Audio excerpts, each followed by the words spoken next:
Hi, welcome to the award-winning Ed Brown Show. Once again, outstanding guests, and we have the Evolutionary Elders here. And we have Norris Powell. He's going to tell us about this book. And we have the Dr. Eugene Williams. He's going to tell us about Obama and Martin Luther King. Welcome, guys, to the Ed Brown Show. Thank you for having us, Ed. Okay, tell me something, Norris, about this book. This book, and I mean, you're a coach and everything, and the title is And One. And I. Now, how did you come up with that title? With that And One, yes, sir, Mr. Brown. With that And One title, we come up with it when a person is fouled during a game of basketball, the referee will blow the whistle, Right. and he'll indicate the foul, and he'll say And One. One. Which means that the either two. That's right. And the player will get an opportunity to go to the free throw line and shoot the free throw. Mm-hmm. And when you're at the free throw line, you're all by yourself. It's just you and your talent. The pressure's on you. Well, give us your background, sir. Well, originally I'm from Jackson, Mississippi, born and raised there till I was about 17. And I went into the Navy at the end of it was after the Vietnam War. President Richard Nixon had shut down Vietnam, and I went in, luckily for me, during peacetime, 76.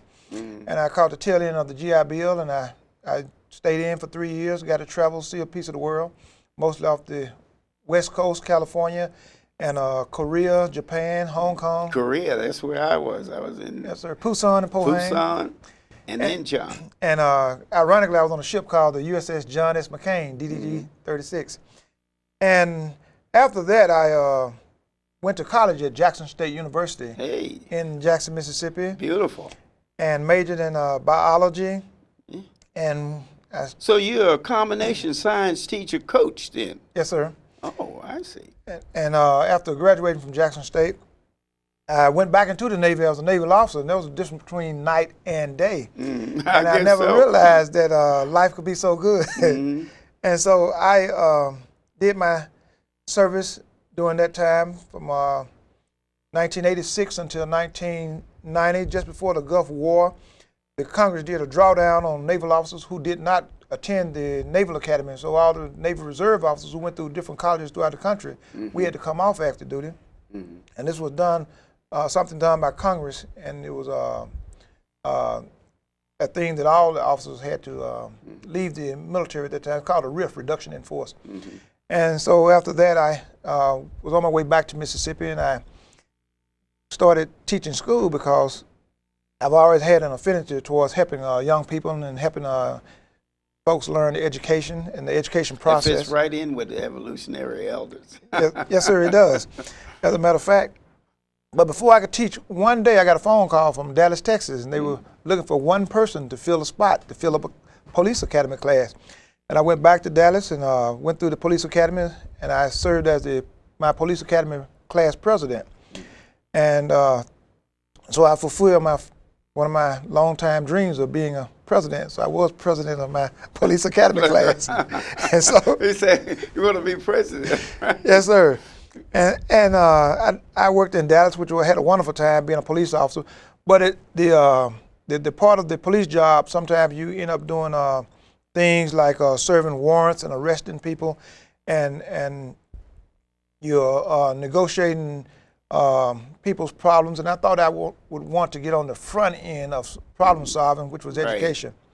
And so I used they had a tuition reimbursement program there, and I used that to go back to college and get my master's in secondary education. And when I finished that, I got a phone call from a town in Mississippi called Rolling Fork, Mississippi. They were looking for a teacher and a coach, which was what I was looking for. Right. So, because some areas they want you to be one or the other. That's right? correct. Yes, sir. And I told them that if they would allow me to teach and be the head coach of basketball, because being in the military, they teach you how to take charge of a situation, and I felt like I needed to be in charge of the program. And he gave me that opportunity. And I went to Rolling Fork and coached the boys basketball team there. And it was such a great adventure that I accepted a job down in Jackson. And when I went to Jackson, they didn't have a boys' job, but they did have a girls' job coaching basketball. And I took that on at Lanier High School. Mm-hmm. And that was one of the best things that could have happened because there was a team there waiting on me. Mm-hmm. but when the team's waiting on you, then you got to pick through them, you know. That's right. You're going to see who's going to be on the starting five. Yes, sir. And those kids were so competitive, Right. and they were smart, education-wise, and they kind of took me along for the ride. And unbeknownst to me, that was not how it always was. Usually you have to go somewhere and build up a team, but that team was there. And we got to the state semifinals, and that was such a great experience, just seeing it, being in the Mississippi Coliseum with all the people, Right. anticipating what's going to happen, that it made me want to work harder to try to get back there year after year. Yeah. Well, what about your involvement here in this area? What high school did you get involved in? Well, I came up here in 2005. I went to Eleanor Roosevelt for a job interview, and they hired me on the spot. Oh, you actually coach there now? At Eleanor Roosevelt, they were doing the job seminar there, but they sent me out to Central High School. Central High. And Central High School hired me as a science teacher and girls basketball coach. And I began to try and do the same things that I had done in Mississippi because I had a very successful time there. And I found out, though, that in the urban schools, it's a lot different from a rural school. Yes, big difference. Rural schools, you driving the bus, you doing everything. Right. I drove the bus, and the parents rode with me. And the parents ride the bus, everything. They don't do that here now. No, they Right. don't. They don't do it. There's a lot more red tape involved, Right. and forms to fill out and things Right, like that. every time you move. Yes, sir. But and I also had a hard time raising a team at the first high school here, Central High School. But we had some Well, the competition is different. competition is different, Yeah, right? right. Because I found out later that most of the young ladies here, athletes, they like to go to certain schools that have a program that's already well established. And so I saw that I was Certainly. a junior man, and so I had to kind of work my way into building and establishing a good program. And we started off at a low level, and eventually we worked our way up to be one of the better teams to play against here in the Washington, D.C., Maryland area. Is that right? Area. What was the toughest school that you used to, get Without you a guys doubt, to without a fit, doubt, in our division, Largo, division? Largo. Largo was one of the toughest schools. Largo was one of the toughest schools that we ran up into because they had a very good program and some good coaching. Oh, what as far as your book is concerned now, your reference is the male and female, right? Yes, and I coached boys about 2 to 3 years out of all the time I've been coaching, which is 16 years total. But I found that working with girls though was a lot more manageable because they tried to do and emulate the things that you were actually telling them. And I found that the boys have a lot of things that are ingrained in them from the playground. Well, that's that playground stuff. Yes, sir. And it's real hard when to you break get on those the play, habits. when you get, it's a different game. That's what I tell my grandchildren. I said, it's a different game on the playground. I grew up with Wilt Chamberlain, in Philadelphia. There, Okay. it's a different game than that in the gym and the playground. Yes, sir. A playground is. Everything goes. Anything goes. If you go inside, you expect to get chopped up, and no fouls called. Right. Right. But anyway, having that competitiveness, this inspired you to decide to give us some points that you made in your book. Yes, sir.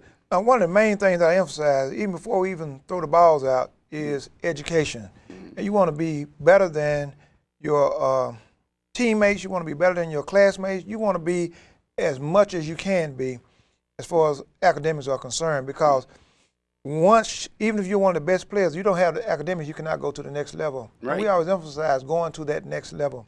And we try to and you, as a requirement. It's a requirement. And you make it clear to the student. Yes, that sir. they have, and also in athletics, regardless what game it is that you have to make them realize, is that the pros or even in college, it is a time that you have to realize you have to have your academics first. That's correct. Because you go out there and stub your toe or injure your leg, then your academics is over. Right. Only 3% of the students actually make pro. That's correct. You know, and see, they have to understand that academics is number one. Number one. You know, once you get that, then you can go off. Well, many times where injuries, the player has $1 million contract. He gets injured in the contract, right under the thing say, this contract is not valid, you know, if the injury occur. And boom, it's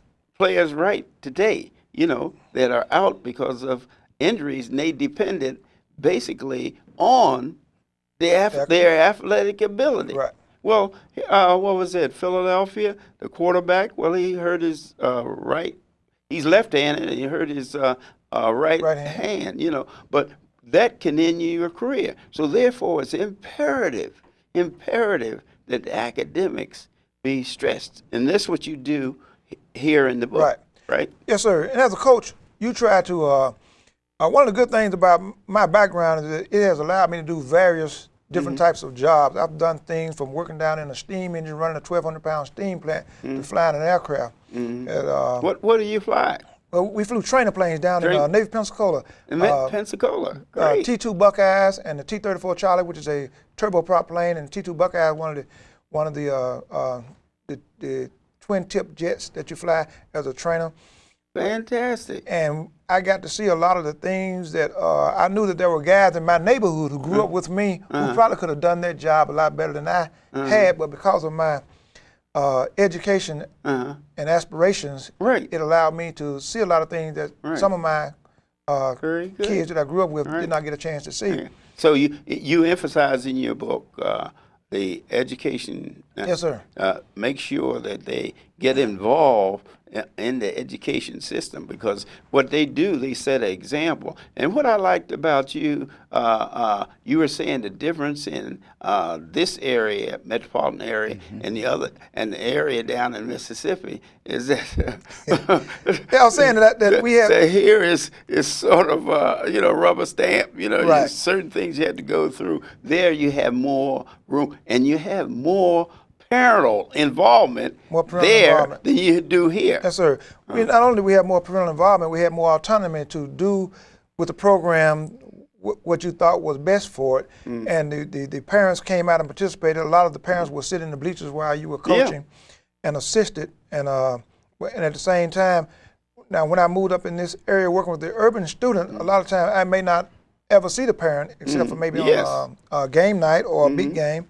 And I do a lot of mentoring, giving the students advice, and because of my experience, the way I went through the education process, I'm able to tell them exactly what they'll need. And we have a pretty good support system here as far as counselors and other teachers who can inform the child about what's exactly needed, especially on the SAT prep. Right, SAT prep. With that, what we're going to do, we're going to take a break here. But as far as the parents is concerned, Dr. Williams here, he has 2 books that's coming up. It's on President Obama and Martin Luther King. But what this organization called the Patriots, located in Seat Pleasant, you're familiar with it? I'm familiar with the Patriots. Okay, because they did simulations and everything. So what we're going to do, we're going to come back here and we're going to talk about Dr. Eugene Williams, some of the things that he's putting out. This guy, every time you look, he's writing a book about something. See you in a second. Welcome back to the award-winning Ed Brown Show. I mean, we talked about I Am, I Won, and Ms. Nelson, you tell us about, just tell us, how did you go about doing it? How long did it take you to write that? Yes, sir. And won. Yes, sir, Mr. Brown. I've been coaching since 2005, and prior to that, I played basketball all my life. And I was going through my notes and things, and I noticed that I still had these notes. And one of my students inspired me. He wrote a book. Great. He wrote a book and brought it to me, and I read through it. It was a book of poetry. I thought to myself, wow, this is a high school student who has done something that I had always thought about doing but had never done. So that was the inspiration. That's where you were inspiring each other, really. Yes, sir. That was great. Right. Hey, Dr. Williams, tell us about these. I mean, you right on time here with Obama, President Obama, and Martin Luther King. Everybody knows these two books that you. What is words and words and words, Yes, and yes. the word is Dr. Martin Luther King and President Obama. Tell us Speaking of more about that. inspiration, Ed and Norris, I was inspired by my students also. Mm. For 5 years, I taught English, high school English, at Annapolis Road Academy in Bladensburg, Maryland. And one Black History Month, I decided to teach about Dr. Martin Luther King, the I Have a Dream speech. Right. And also, right now, you want to emphasize President Obama since we have it up on the screen. That's right. And we talked about the audacity of hope. Mm-hmm. And by Mr. Obama. I was all ready to teach.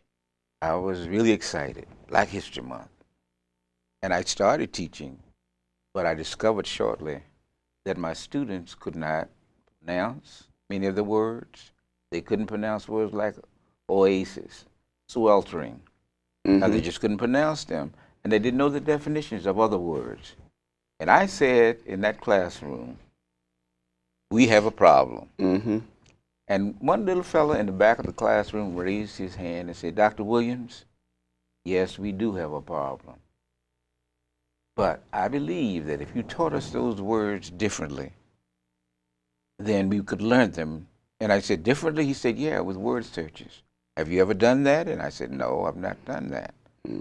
Well, you call it a word search? Word search. Okay. That student inspired me.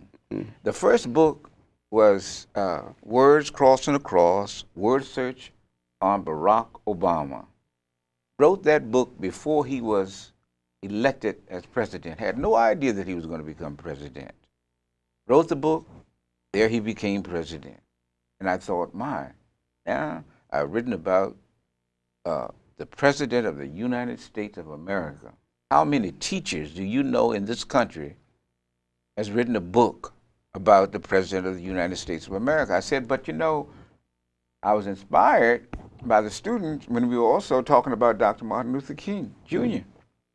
And I said, before I leave the school system, Prince George's County Public School System, I have to write a book about Dr. Martin Luther King, Jr. And so that I did. Now, these books are designed to inspire youngsters to get excited about history, get excited about people like Dr. Martin Luther King, Jr. and Mr. Barack Obama, but it also helps them to learn words. And we've talked a little today about SAT. Any student who uses either of these books will improve his or her vocabulary. And that's one of the things that our youngsters must be able to do. Our youngsters don't read like they used Well, to. how do you get them involved in that? I mean, you know, with the inventions of the different iPods and all this stuff, you know, they sitting there and they just looking at something. How do you get them to pick up a book like that? That's a good question. One thing I learned while teaching here in Prince George's County at that school, Annapolis Road Academy, I learned that students like word searches. They are competitive, and they like to compete. Against each other. Yeah, against each other. Make it competitive. Yeah, I've had them to get upset and argue with each other. Because I used to set up the competition. I said, who's going to finish first? The person who will finish first, this word search, will get an A. So they like doing that competitive kind of thing. And then once they get into it, I said, you have identified the words, but do you know the meaning of the words? Right. That's the key. And then most of them would say no. Then I said, now, here's a word chart. You see, my books are different than most word search books. They're not just circle the person or circle the word, the adjective, the noun, or whatever. They have to do what? They have to work with a word chart where they learn the word, the definition, and the word in a sentence. Because I tell my students. Oh, they have to use it in a sentence. Yes, I tell them. Knowing the definition is just half. I don't know that you really know the word until you use the word in a sentence. Right. And students have increased their scores phenomenally. While I was in the school system, my students did very well on all the tests that were given. The scores went up. And since that time, all over the country now, students are using my approach. And though my first two books on Mr. Barack Obama and Dr. Martin Luther King are out, Ed and Norris, I have one that's coming out that's going to shock you. It's going to make you really stand up. I have one coming out on LeBron James. Words crossing across, word search on LeBron James. It is different from all of the others that I've done because it's loaded with drawings of LeBron James and his family. And I know that without a doubt, it's going to be effective because I say to the youngsters, you like LeBron James? What inspired you to pick LeBron James of all the athletes? Well, it happened right here on this show. Some time ago I was here, Ed. And we were talking. He had just left Cleveland going to Miami. And the question revolved around, what can we do for this young man? He's undergoing a lot of pressure here. And I said we could extol the virtues of him. And I think it was you who asked, then how are you going to do that? Yeah. And I said, today we decided to write a book on LeBron James. And you asked the question, what kind of book? I said, it's a word search book. That's my specialty now. Everything that I'll do now is word search. Word search. But they're different than most word search books that you find in the stores. And it can be, you can get it all over the country. Wherever you want to get it, you can get those books. And I was telling Norris coming in today that I finished the one on LeBron James. It went to the printer today. So in a couple of weeks. Congratulations. Yes, oh, I'm really excited about it. I'm really excited about it. I mean, I say if LeBron can motivate them to play basketball, he can motivate them to learn words. That's right. And if they learn words, they're improving their reading, their writing, their speaking, and their scores on standardized tests. That's right. And so I'm really, really excited about this approach. Words crossing across. Word search on Dr. Martin Luther King Jr. and words crossing across, word search on Barack Obama, and now words crossing across, word search on LeBron James. All right. Because him being in the public eye, youngsters have a tendency to gravitate, just like Norris, Mr. Powell is saying, you know, with his team and everything. The people, you don't have to introduce him to the youngsters. Absolutely. You don't have to introduce Martin Luther King. You don't have to introduce these people. And you know, all of this has been really good because I don't know whether I shared it with you. I think I shared it with Norris driving over. We also have a coloring book on LeBron James. Coloring with LeBron James. And that coloring book is done by Tyrone Hardman, the artist I found on Facebook. He decided to do all the drawings for my book, and I said, because you're doing this favor for me, I'm going to do a favor for you. Let the coloring book be yours. So they both will be out in a couple of weeks. I see. So what inspired you to get into word search? I mean, why did you pick that? Well, you know, those students, I would never have done that if the student hadn't asked me to do it because I never learned vocabulary that way. When I came along, the teacher gave gave you 5 words on Monday. You were to memorize them, and you took the test on those 5 words on Friday. And all you had to do was to memorize. And I did a lot of that. But many times when I went off to college, I still didn't know how to use the words. Yeah. I just knew definition. Right. Do you find students know that position in school? Yes, sir, I sure do. And we try to do all types of things to get them to read and write. And for instance, I have my students present a weekly report on topics that are relevant, like the tsunami over in Japan. In Japan, right? Yes, sir. And we recently had some space debris that fell back to the Earth, and we talked about that. What about that? You're a scientist. Tell us about that. What do you think of that? Well, when the NASA puts these satellites up in orbit, after a while, the orbit will begin to deteriorate, and eventually the satellite will fall back to the Earth due to gravity. And this is one of the best ways to teach the student about science. And even at the NASA level, they could not, through their computations, figure out exactly where this piece of equipment would fall to. Right. They said Pacific Ocean. Pacific Ocean, that's a big place. That's pretty small Yes, sir. area to really. Well, Dr. Williams, with the two books and with James now, what are you? How are you passing this out, or just how are you working with that? Well, I'm working very, very hard. I send a lot of information out on YouTube and Google, Okay. as So- well as on Facebook. Right. I'm on okay. Facebook. Okay. Yes. We want to thank Mr.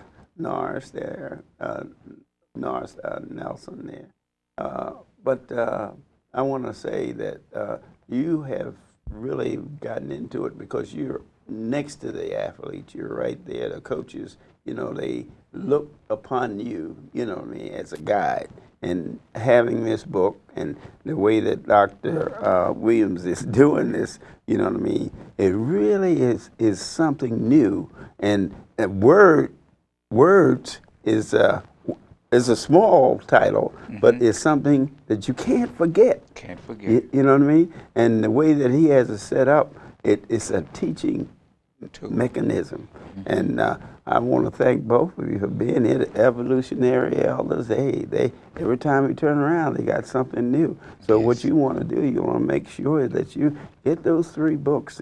Reading is so very important. Yes, it and is. people don't understand. You learn more from reading than from television. This has been Ed Brown. See you next time.